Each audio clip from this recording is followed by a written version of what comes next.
திருப்புவனம் என்ற பகுதியில் ஆத்துல கிடக்குது. இந்த உங்களுடன் சாலையில் கொடுக்கப்பட்ட மனு ஆத்துல கிடக்குது. அதே போல புதுக்கோட்டையில் வளநிலையத்தில் வந்த செய்தி தகவல், புதுக்கோட்டையில் வடை சுடுற கடையில் இந்த மனு அந்த வடை கட்டி கொடுத்துட்டு இருக்காங்க. இதுக்காக கஷ்டப்பட்டு மனு கொடுக்குறாங்க.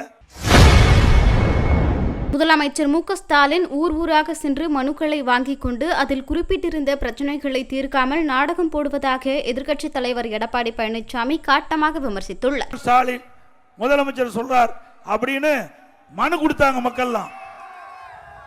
இந்த மனுவை சம்பந்தப்பட்ட துறைக்கு அனுப்பி தீர்வு கண்டிருந்தா ஒரு நல்ல அரசாங்கத்துக்கு அடையும். ஆனா சிவகங்கை மாவட்டம் திருப்புவனம் என்ற பகுதியில் ஆத்துல கிடக்குது. இந்த உங்களுடன் சாலையில் கொடுக்கப்பட்ட மனு ஆத்துல கிடக்குது.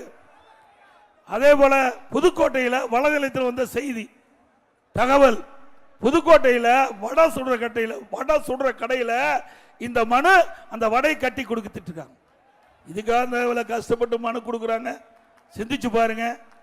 இதே போலதான் திரு ஸ்டாலின் எதிர்க்கட்சி தலைவராக இருக்கும்போது அம்மாவுடைய அரசு இருக்கின்ற பொழுது ஊர் ஊரா போனார்.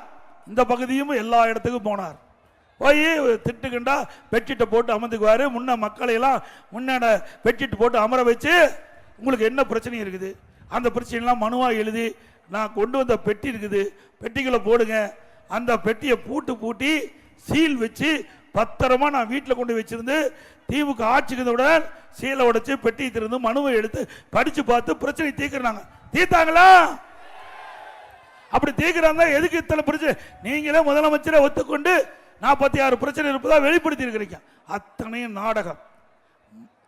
இன்றைக்கு மக்களுடைய ஆசையை தூண்டி இன்றைக்கு உங்களுடைய வாக்குகளை பெறுவதற்காக திரு ஸ்டாலின் மாடல் அரசாங்கம் மிகப்பெரிய நாடகத்தை அரங்கேற்றிருக்கின்றதை நீங்கள் எண்ணி பார்க்க வேண்டும் என்று அன்போடு இந்த நேரத்தில் கேட்டுக்கொள்கிறேன். செய்திகளை உள்ளது உள்ளபடி தெரிந்து கொள்ள ரெஃப்ளெக்ட் நியூஸை சப்ஸ்கிரைப் பண்ணுங்க.